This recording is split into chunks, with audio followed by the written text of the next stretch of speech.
জুলাই গণঅভ্যুত্থানের হত্যা মামলা তাপস নানক সহ ২৮ জনের বিরুদ্ধে আনুষ্ঠানিক অভিযোগ দাখিল। শুনানি আজ।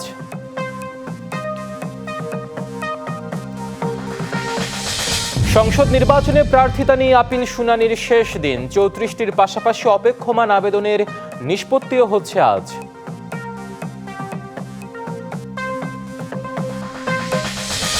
নির্বাচনের রং লেগেছে ঢাকা ৭ আসনে। পুরান ঢাকার এই আসন ঘিরে এখন উৎসবের অপেক্ষা। নানা অঙ্ক কষছেন প্রার্থী আর ভোটাররা। দেশে অন্তত ৫ কোটি মানুষের রয়েছে থাইরয়েড সমস্যা। অর্ধেকের বেশির ক্ষেত্রে এ রোগের কোনো লক্ষণ প্রকাশ পায় না।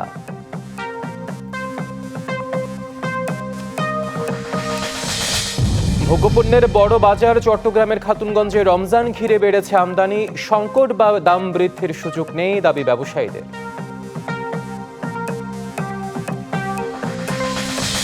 এবং গ্রিনল্যান্ড দখলে বিরোধিতার জেরে ইউরোপের ৮ দেশের ওপর শুল্ক আরোপ ডোনাল্ড ট্রাম্পের অগ্রহণযোগ্য বলছে দেশগুলো। জুলাই আগস্টের গণঅভ্যুত্থানের রাজধানীর মোহাম্মদপুরে সংগঠিত মানবতা বিরোধী অপরাধের মামলায় ২৮ জনকে আসামি করে অভিযোগ দাখিল করা হয়েছে। এই মামলার প্রধান আসামি ঢাকা দক্ষিণ সিটি কর্পোরেশনের সাবেক মেয়র শেখ ফজলে নূর তাপস। মামলার আসামিদের মধ্যে আরও আছেন সাবেক মন্ত্রী জাহাঙ্গীর কবির নানক, সাবেক ডিবি প্রধান হারুনুর রশিদ, বিপ্লব সরকার, প্রলয় জোয়ারদা সহ অন্যান্যরা। রাষ্ট্রপক্ষ জানায়, বৈষম্য বিরোধী আন্দোলনের সময় গত ১৯ জুলাই রাজধানীর মোহাম্মদপুরের নূরজাহান রোডে সরকারি প্রাথমিক বিদ্যালয়ের সামনে সড়কে আইনশৃঙ্খলা রক্ষাকারী বাহিনীর সঙ্গে আন্দোলনকারীদের সংঘর্ষের সময় গুলিবিদ্ধ হয়ে নিহত হন মাহমুদুর রহমান সৈকত। ওই ঘটনার সূত্র ধরে চলে তদন্ত কার্যক্রম। পরে একাধিক ব্যক্তির মারা যাবার তথ্য প্রমাণ পায় তদন্ত সংস্থা। দর্শকের বিষয়ে আরও জানাতে আমাদের সাথে যুক্ত হচ্ছেন ট্রাইব্যুনালের সামনে থেকে সহকর্মী মিজান আহমেদ। মিজান, জানাবেন আসলে অভিযুক্ত তদন্ত প্রতিবেদন তো দেওয়া হলো, পরবর্তী আইনি পদক্ষেপগুলো কি হবে? যেমনটি আপনি দর্শকদের জানাচ্ছিলেন, আসলে হিমাদ্রি, এই মামলাটিতে শুধুমাত্র কিন্তু সৈকতই নয়, রাষ্ট্রপক্ষ থেকে যেমনটি জানিয়েছে সেটি হচ্ছে সৈকত, ফাইয়াজ, রোকন সহ ৯ জনকে কিন্তু মারা হয়েছিল ওই জুলাই আগস্টে যে গণ অভ্যুত্থান চলছিল সেই আন্দোলন চলাকালে। এবং আজকে রাষ্ট্রপক্ষ থেকে এএসএম রুহুল ইমরান আন্তর্জাতিক অপরাধ ট্রাইব্যুনালের রেজিস্ট্রারের কাছে ফরমাল চার্জটি দায়ের করা হয়েছে। এর পরবর্তী পর্যায়ে রুহুল ইমরান এই ফরমাল চার্জটি যে কোনো একটি কোর্টে, আন্তর্জাতিক অপরাধ ট্রাইব্যুনাল ১ অথবা ২, যে কোনো একটি কোর্টে এই ফরমাল চার্জটি প্রেরণ করবেন। এবং প্রেরণ করার পর আজকে যে অভিযোগটি দায়ের করা হয়েছে, আনুষ্ঠানিক অভিযোগ, সেই অভিযোগটি আমলে নিয়েই কিন্তু পরবর্তী বিচারিক কার্যক্রমটি শুরু হবে আন্তর্জাতিক অপরাধ ট্রাইব্যুনালে। এর পাশাপাশি আপনার মাধ্যমে দর্শককে আরও জানাতে চাই, এই মামলায় ৩ জন আলোচিত ব্যক্তি কিন্তু অভিযুক্ত আসামি হিসেবে আজকের তালিকায় তাদের নাম রয়েছে। এই ৩ জন হচ্ছে সাবেক ডিবি প্রধান হারুনুর রশিদ, এর পাশাপাশি পুলিশ কর্মকর্তা বিপ্লব কুমার এবং প্রলয় জোয়ারদার, এই ৩ জনের নামও রয়েছে বলে আমরা জেনেছি। এর পাশাপাশি ঢাকা উত্তর সিটি কর্পোরেশনের ৩২ নম্বর ওয়ার্ড কাউন্সিলর আসিফ এবং ৩৩ নম্বর ওয়ার্ড কাউন্সিলর রাষ্ট্রন, তাদের দুজনকেও কিন্তু এই মামলায় আসামি করা হয়েছে বলে রাষ্ট্রপক্ষ থেকে জানানো হয়েছে।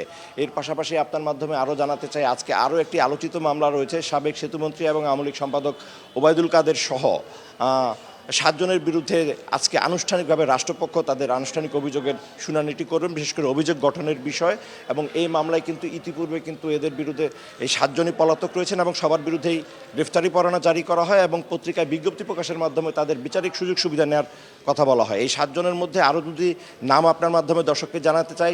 সাবেক তথ্য সম্প্রচার প্রতিমন্ত্রী মোহাম্মদ আলী আরাফাত রয়েছেন, বাহাউদ্দিন নাসিম রয়েছেন সাদ্দাম হোসেন রয়েছেন, ইনান অর্থাৎ যুবলীগ, ছাত্রলীগ, আওয়ামী লীগ এবং সাবেক তথ্য সম্প্রচার মন্ত্রী, এই 7 জনের বিরুদ্ধেই কিন্তু আজকে এই মামলাটি রয়েছে এবং কার্যতালিকায় সেই প্রস্তুতিও রাষ্ট্রপক্ষ থেকে নেওয়া হয়েছে বলে জানিয়েছে।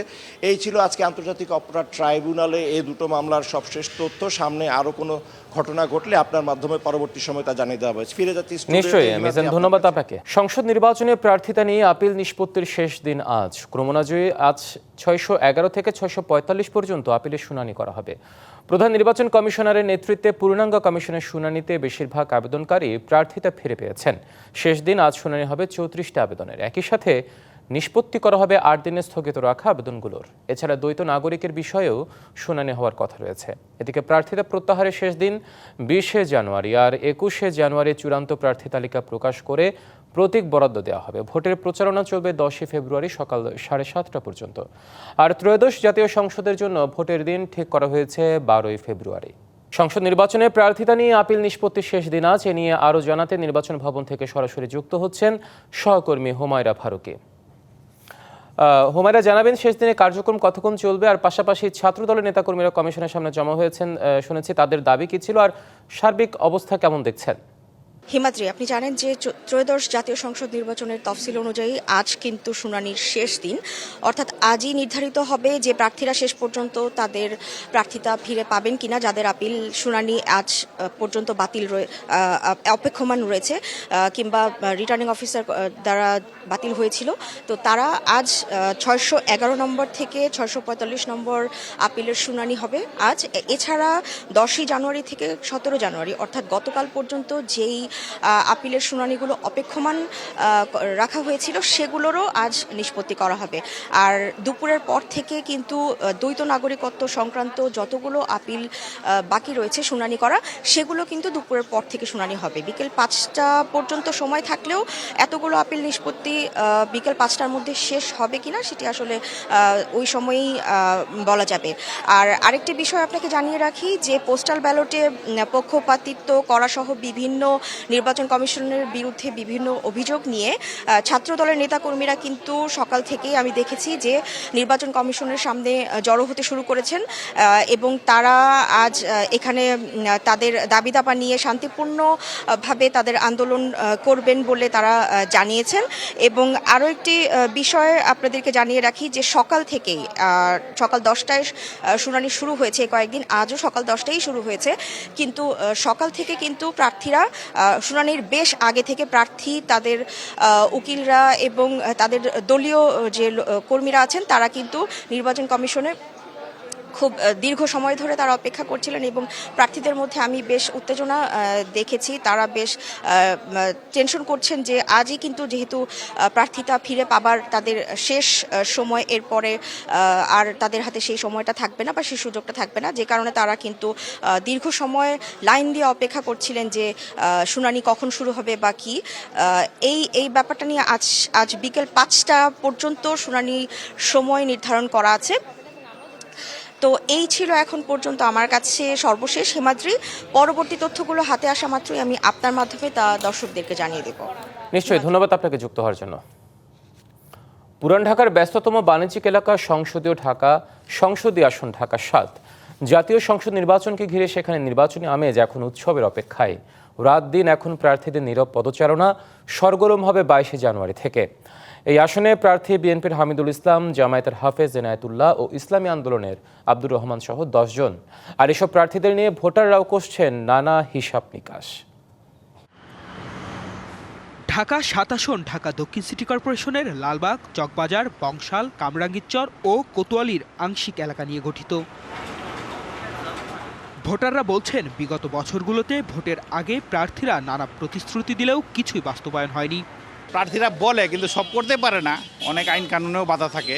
তো যারাই যেগুলোই কমিটমেন্ট দেয় প্রার্থীরা, তারা যাতে চেষ্টা করে করতে। রাষ্ট্র যে পরিচালক ভালো করে তারকে আমার দরকার। আমরা তো হইলে মোটো গরিব মানুষ, লেবারি কাজ করি, আমাকে বোঝার মজুরি কম, রেট কম, আমাকে জিনিসপাতি সস্তা হইলে একটু সুবিধা হয়। গরিব মানুষ, শ্রমিকের বেতনটা একটু ভালো হইলে আমাকে সুবিধা হয়। গরিব দুঃখী মানুষকে বুঝতে পারবে যে দেশের যে অভাব অনটন, যাতে এই অভাব অনটনটা যাতে সে বুঝতে পারে, যার কারণে আমি সেই সব লোককে ভোট দিতে চাই।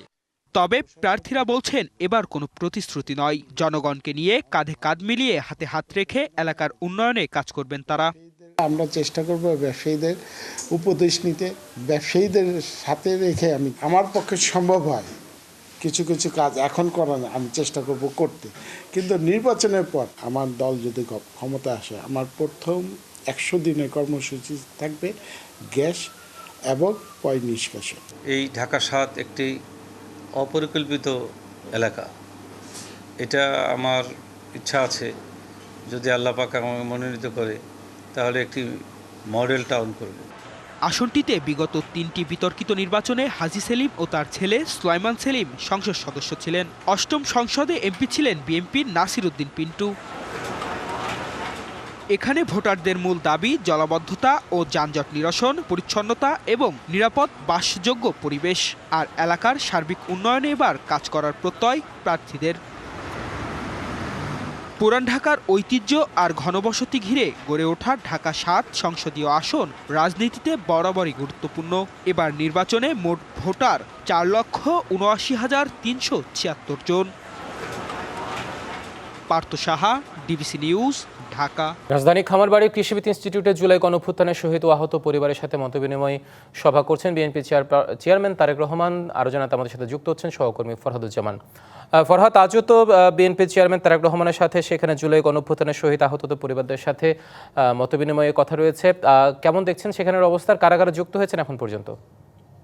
আপনি জানেন যে জুলাই গণঅভ্যুত্থানে যাদের অবদান রয়েছে, পাশাপাশি যারা শহীদ হয়েছেন এবং গুরুতর আহত, তাদের সঙ্গে আজকে তারেক রহমানের মতবিনিময় রয়েছে। ইতিমধ্যে আমরা দেখতে পাচ্ছি মঞ্চে তারেক রহমান উপস্থিত হয়েছেন, স্থায়ী কমিটির সদস্য এবং বিভিন্ন সদস্যরা উপস্থিত হয়েছেন এবং জুলাইয়ে যারা আহত শহীদ হয়েছেন এবং যারা গুরুতর আহত হয়েছেন তাদের প্রায় ১৪০০ জনকে এই মতবিনিময় সভায় কিন্তু তাদেরকে ডেকেছেন, এখানে দাওয়াত দেওয়া হয়েছে এবং অনেকে এসেছেন যাদের কারো বাবা হারিয়েছেন, কারো ভাই হারিয়েছেন, কারো সন্তান হারিয়েছেন, তারা কিন্তু সব এসেছেন এবং তারা বলছেন যে জুলাই গণঅভ্যুত্থানে তারা যে ত্যাগ স্বীকার করেছেন, জুলাই সনদ, সেটি বিএনপি যেন ক্ষমতা আসলে তারা বাস্তবায়ন করে।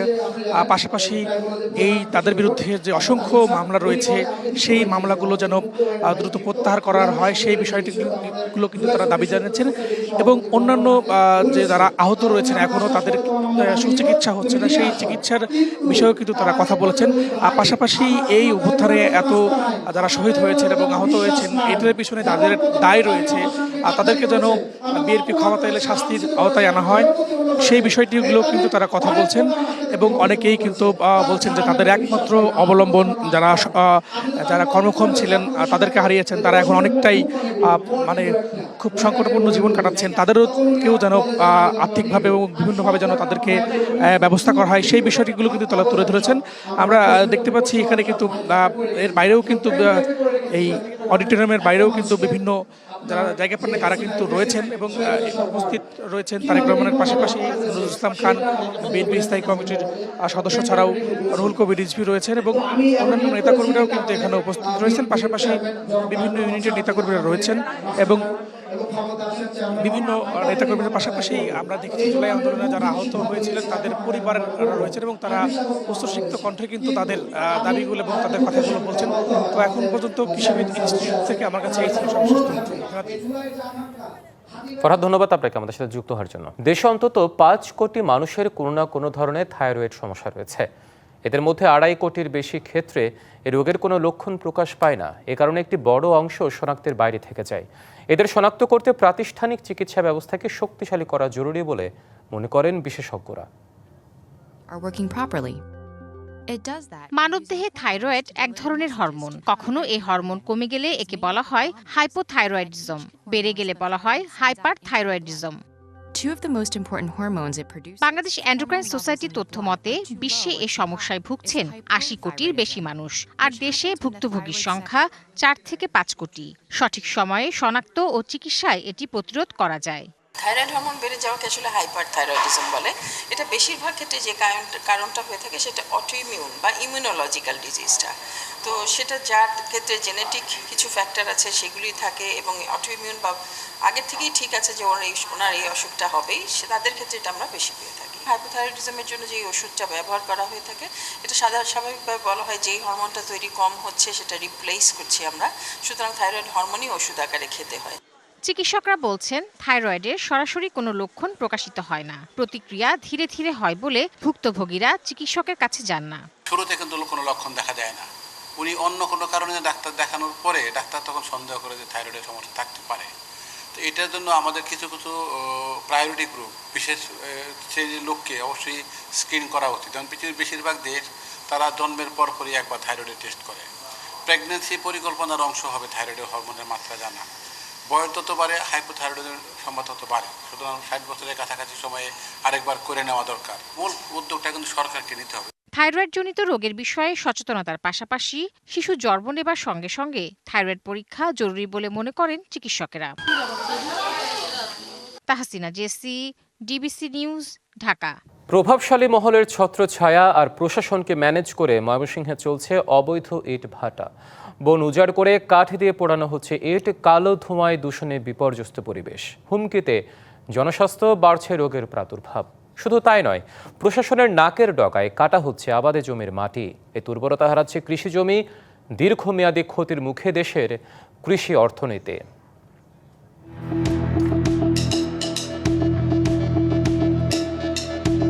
ময়মনসিংহ হয়ে ঢাকা মহাসড়কের পাশের আবাদি জমিতেই গড়ে উঠেছে কয়েকশো ইটভাটা, যেগুলোর বেশিরভাগেরই নেই পরিবেশ ছাড়পত্র। অনুমোদন নেই ৩০৭টি ভাটার ২৭৬টির। পার্শ্ববর্তী বন উজাড় করে সেই কাঠ দিয়েই পোড়ানো হচ্ছে ইট। পরিবেশের ওপর পড়ছে বিরূপ প্রভাব। শুধু তাই নয়, প্রশাসনের চোখের সামনেই কাটা হচ্ছে আবাদি জমির উপরিভাগ বা টপ সয়েল। যদিও ইট প্রস্তুত ও ভাটা স্থাপন আইনে কৃষি জমির মাটি ব্যবহার নিষিদ্ধ। অবৈধ ইটভাটার বিরুদ্ধে কথা বললে দেয়া হয় হুমকি। ধোয়া তো পরিবেশের ক্ষতি হয় অনেকেই, ধোয়া ইটভাটার তো ধোয়া করে ক্ষতি হয়। স্কুলের বাচ্চারা স্কুলের পরে পাশেই খোলা, ওইখানে শ্বাসকষ্টর কষ্ট হয়। তারপর বয়স্ক মুরব্বীগর তাদেরও কষ্ট হয় চলাফেরা। ধান খেত নাই, এখন বিল বানায় ফেলাইছে মাটি কাটা নিয়া। এরপরে আপনার নারকেল গাছে নারকেল নাই, কোনো গাছে ফল আসে না। এখন অনেক ক্ষয়ক্ষতি হইতেছে, কিন্তু কেউ বলার মতো কেউ নাই। উচ্চ আদালতের নির্দেশনা থাকার পরেও ইটভাটাগুলো বন্ধ করা যাচ্ছে না। যদিও পরিবেশ অধিদপ্তর এবং জেলা প্রশাসক সমন্বিতভাবে এ সকল ইটভাটায় অভিযান চালাচ্ছে, কিন্তু যে সকল ইটভাটা গুড়িয়ে দিচ্ছে বা ভেঙে দিচ্ছে বা অভিযান পরিচালনা করছে, সেই ইটভাটাগুলো সপ্তাহ না পেরোতে আবার নতুন করে চালু হচ্ছে। কোটি টাকা বিনিয়োগ করা এসব ভাটার নেই বৈধ কাগজপত্র, পাওয়া যায়নি ট্রেড লাইসেন্সও। আমাদের জনতা ব্রিক্সের আবেদন করা হয়েছে, এটি প্রক্রিয়াধীন আছে। আবেদন করার জন্য যা যা প্রয়োজন ছিল সবগুলো আমাদের দেওয়া হয়েছে। পরিবেশ মন্ত্রণালয় আবেদনের জন্য আবেদন করছি লাইসেন্সের জন্য। আমাদের সারা বাংলাদেশের লাইসেন্স দেওয়াটা বন্ধ, সরকার ইচ্ছা করলে দিতে পারে। এদিকে জনবল সংকটের দোহাই দিয়ে নিয়মিত অভিযান পরিচালনা সম্ভব হচ্ছে না বলে দাবি পরিবেশ অধিদপ্তরের। এবং ২৭৬টি অবৈধ ইটভাটা রয়েছে। যেহেতু আমাদের ইচ্ছা করলেই সব দিন মোবাইল কোড করতে পারি না, এর সাথে বেশ কয়েকটা ডিপার্টমেন্ট জড়িত আছে, এই জন্য একটু সময় সাপেক্ষ সবসময় ইচ্ছা থাকলেও পারা যায় না মোবাইল কোড পরিচালনা করতে। তবে জেলা প্রশাসকের দাবি, অবৈধ ইটভাটার বিরুদ্ধে চলে নিয়মিত অভিযান। নির্বাচনকালীন সময়ে আমাদের ব্যস্ততার মাঝেও পরিবেশের বিষয়ে আমাদের গুরুত্ব দিয়ে আমরা যথাসম্ভব চেষ্টা করে যাচ্ছি। ইতিমধ্যে কয়েকটি উপজেলায় আমরা মোবাইল কোর্টের মাধ্যমে টপ সয়েল কাটা অথবা কাঠ পোড়ানোর বিষয়ে আমরা মোবাইল কোর্ট সম্পাদন করেছি। তো এটি আসলে চলমান প্রক্রিয়া, এটি চলছে। এখনই ফসলি জমি ও লোকালয় ঘেঁষা ইটভাটা বন্ধ না হলে পরিবেশ প্রতিবেশ দীর্ঘমেয়াদী ক্ষতির মুখে পড়বে, এমনটাই শঙ্কা স্থানীয়দের। ইমরান হাসান রাব্বি, ডিবিসি নিউজ, ময়মনসিংহ। দেশের ভোগ্যপণ্যের প্রধান পাইকারি বাজার চট্টগ্রামের খাতুনগঞ্জে রমজানকে সামনে রেখে আমদানি বাড়িয়েছেন ব্যবসায়ীরা। আমদানিকারকরা বলছেন, যে হারে পণ্য আমদানি হচ্ছে তাতে সংকট বা দাম বৃদ্ধির সুযোগ নেই। এক মাস পরেই শুরু রমজান মাস, এরই মধ্যে আমদানি বেড়েছে ছোলা, চিনি, খেজুর, তেলসহ বিভিন্ন ভোগ্যপণ্যের। 2024 সালের ডিসেম্বর থেকে মার্চ পর্যন্ত রমজানের আগে ছোলা, চিনি, খেজুর ও বিভিন্ন ডালসহ নানা ভোগ্যপণ্য আমদানি হয়েছিল 10,28,000 টনের মতো। আর এবার অক্টোবর থেকে ডিসেম্বরের মধ্যে সেসব পণ্য আমদানি হয়েছে প্রায় 9 লাখ টন। জানুয়ারিতে এ পরিমাণ আরও বাড়বে। আমদানি অন প্রসেসে বিশেষ করে খেজুরটা আমদানি হচ্ছে, শুল্ক হারটা কমানো হয়েছে, সেটা একটা বিষয়। এখন যে ট্রেন্ডটা যেটা দেখা যাচ্ছে এই বছরে, তাতে মনে হচ্ছে যে গত অর্থ বছরে রমজানের সময় যেটা হয়েছিল আমদানি, তার তুলনায় হয়তো বেড়ে যাবে। চট্টগ্রাম সমুদ্র বন্দরের উদ্ভিদ সংঘ নিরোধ কেন্দ্রের পক্ষ থেকে আমদানির পথে রয়েছে বিভিন্ন ভোগ্যপণ্য। পর্যাপ্ত পরিমাণে আইপি দেওয়া আছে এবং আমদানিকারকরা স্বাভাবিকভাবে আমদানি করতেছে এবং আশা করি যে রমজান শুরু হওয়ার আগেই সমস্ত পণ্য আমদানি হয়ে যাবে। রমজানে সংকট বা দাম বাড়ার সুযোগ নেই বলে জানান ব্যবসায়ীরা। এই মুহূর্তে রমজান ভিত্তিক পণ্যের সেলটা বেশি, ডিমান্ডের তুলনায় সাপ্লাই অনেক সময় বেড়ে যাচ্ছে, কম্পিটিশনটা আরো বেশি হবে এবং পণ্যের দাম হাতের নাগালে থাকবে। দ্রব্যমূল্যের বাজার স্থিতিশীল রাখতে তদারকি জোরদার করার পরামর্শ সংশ্লিষ্টদের। মাসুদুল হক, ডিবিসি নিউজ, চট্টগ্রাম। গেল 15 মাসে চট্টগ্রাম বিশ্ববিদ্যালয়ে বিভিন্ন পদে নিয়োগ হয়েছে 300-র বেশি শিক্ষক, কর্মকর্তা ও কর্মচারী। তবে এসব নিয়োগে স্বজন প্রীতি সহ নানা অনিয়মের অভিযোগ উঠেছে। এসব তদন্ত অভিযান চালিয়েছে দুদক। যদিও বিশ্ববিদ্যালয় প্রশাসনের দাবি, ইউজিসির নির্দেশনা মেনেই দেয়া হয়েছে এসব নিয়োগ। গণ অভ্যুত্থান পরবর্তী সময়ে নতুন পদ্ধতিতে শুরু হয় চট্টগ্রাম বিশ্ববিদ্যালয়ের নিয়োগ প্রক্রিয়া। তবে এই প্রক্রিয়ায় অনিয়মের অভিযোগ উঠেছে প্রশাসনের বিরুদ্ধে। বিজ্ঞপ্তির বাইরে নিয়োগ, কখনো দলীয় বিবেচনা, আবার কখনো স্বজনপ্রীতি করে দেয়া হয়েছে এসব নিয়োগ। এ নিয়ে তীব্র ক্ষোভ রয়েছে শিক্ষার্থীদের মধ্যে। আমরা প্রশাসনের বিরোধিতা করতেছি না, আমরা শুধু চাই যে প্রশাসনের বিরুদ্ধে যে অভিযোগগুলো উঠেছে প্রশাসন যেন সেই অভিযোগগুলো নিষ্পত্তি করে। একটা দলকে প্রায়োরিটি দিয়ে, একটা দলকে কেন্দ্র করে তারা প্রশাসন বিভিন্ন সেক্টরে তারা নিয়োগ দিচ্ছে। আমরা দেখেছি বিভিন্ন ক্ষেত্রে তারা স্বজনপ্রীতি করছে। সবশেষ 565তম সিন্ডিকেটে উপাচার্য অধ্যাপক শামীম উদ্দিন খানের মেয়ে মাহিরা শামীম ফিন্যান্স বিভাগে প্রভাষক পদে নিয়োগ পান। অন্যদিকে ভারপ্রাপ্ত রেজিস্ট্রার অধ্যাপক সাইফুল ইসলামের ভাইকে বিশ্ববিদ্যালয় কলেজে অধ্যক্ষ পদে নিয়োগ দেয়া হয়, যা নিয়ে তোলপাড় হয়।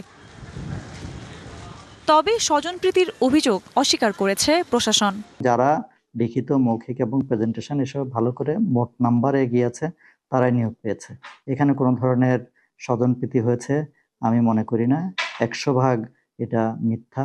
এদিকে নিয়োগ প্রক্রিয়ায় অনিয়ম খতিয়ে দেখতে বুধবার অভিযান চালায় দুদক। রেকর্ডপত্র পর্যালোচনা করে দেখব যে তারা নিয়োগ প্রক্রিয়াটা তাদের বৈধ ছিল কিনা, বা আমরা লিখিত এবং মৌখিক পরীক্ষার নাম্বারটা পাইনি, কারণ সেটা ইআইএসআর এর কাছে আছে। পরবর্তীতে আমরা সেই রেকর্ডপত্র চেয়ে আমরা বিস্তারিত প্রতিবেদন কমিশন বরাবর দিতে পারবো।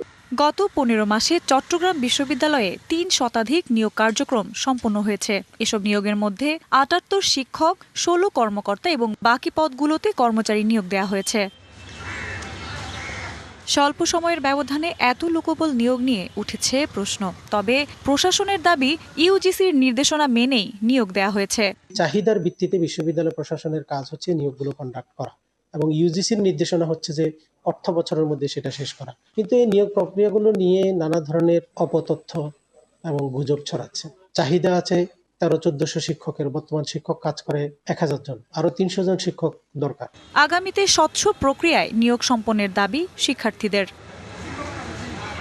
DBC news desk. মানিকগঞ্জের ইতিহাস আর ঐতিহ্যের সাথে মিশে আছে হাজারী গুড়ের নাম। মন মাতানো গন্ধ আর স্বাদে এই গুড়ের জুড়ি মেলা ভার।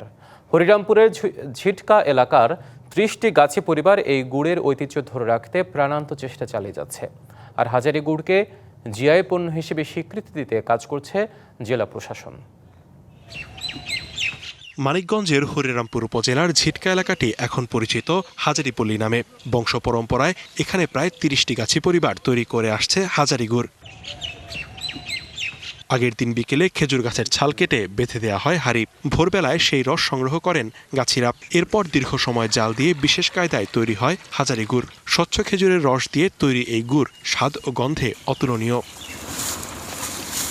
প্রায় 300 বছর আগে এই এলাকার মোহাম্মদ হাজারী নামের এক ব্যক্তি এই প্রক্রিয়ায় গুড় তৈরি শুরু করেন। পরে তার নামানুসারেই গুড়ের নাম হয় হাজারী গুড়। কথিত আছে ব্রিটিশ রানীও এই গুড় খেয়ে করেছিলেন প্রশংসা। এই হাজারী গুড় খেয়ে ইংল্যান্ডের রানী এলিজাবেথ উনি মুগ্ধ হয়ে একটি হাজারী খোদাই করে একটি সিলমোহর প্রদান করেছিলেন।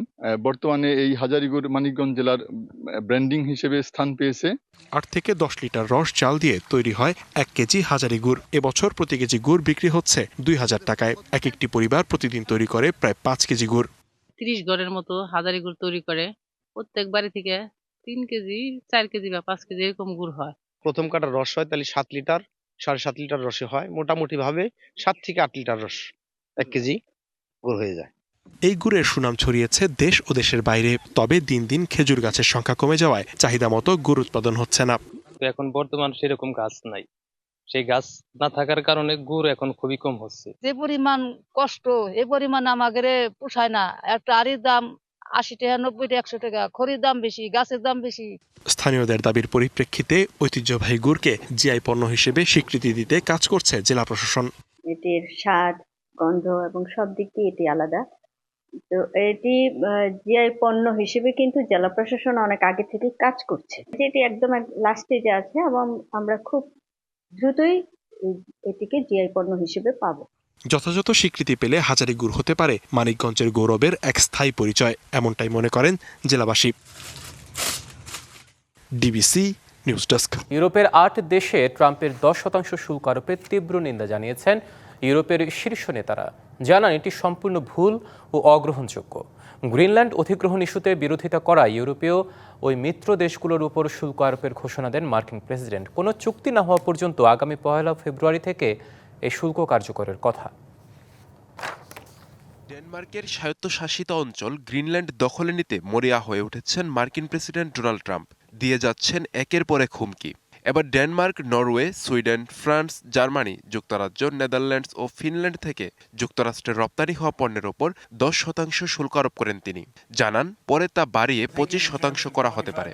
কোনো সমঝোতা না হওয়া পর্যন্ত এই শুল্ক বহাল থাকবে বলেও জানান ট্রাম্প।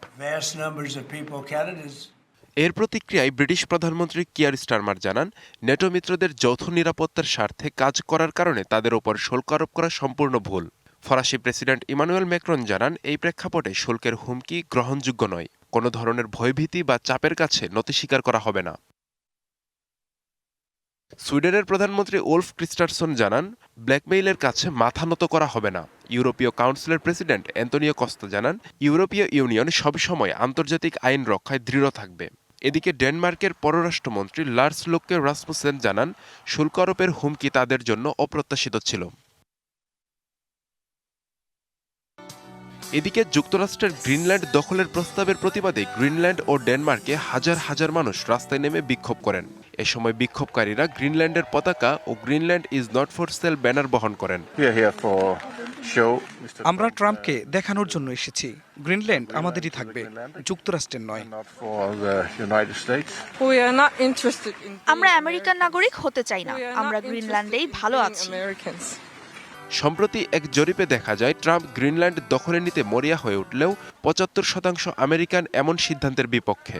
এছাড়াও একজন রিপাবলিকান কংগ্রেসম্যান জানান, ট্রাম্প যদি দ্বীপটি দখলের চেষ্টা করেন তবে তিনি পদত্যাগ করতে বাধ্য হবেন।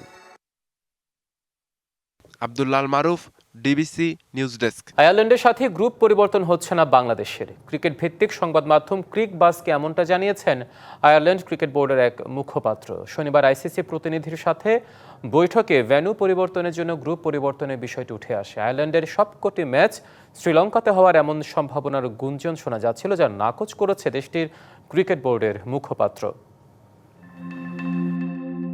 অভাগা যেদিকে যায় সেদিকেই সাগর শুকিয়ে যায়। আসন্ন টি-20 বিশ্বকাপে বাংলাদেশই যেন সেই অভাগা। নিরাপত্তাজনিত কারণে ভারতে না যাওয়া ও ভেন্যু পরিবর্তন নিয়ে চিঠি আদান প্রদানের পর শনিবার বাংলাদেশে আসে আইসিসি ইন্টিগ্রিটি ইউনিটের জিএম অ্যান্ড্রিউ এফগ্রেভ। সম্ভাব্য সমাধানের পথ খুঁজতে সামনে আসে গ্রুপ পরিবর্তনের বিষয়টি। গ্রুপ বিতে থাকা আয়ারল্যান্ডের সবকটি ম্যাচ শ্রীলঙ্কায়। আয়ারল্যান্ডের সাথে র্যাঙ্কিংয়েও কাছাকাছি হওয়ায় গ্রুপ সিতে থাকা বাংলাদেশের সাথে গ্রুপ পরিবর্তন করলেই হয়ে যায় সমাধান। এমন সমীকরণ আসা জায়গায় হয়তো অবশেষে আসতে যাচ্ছে সমাধান,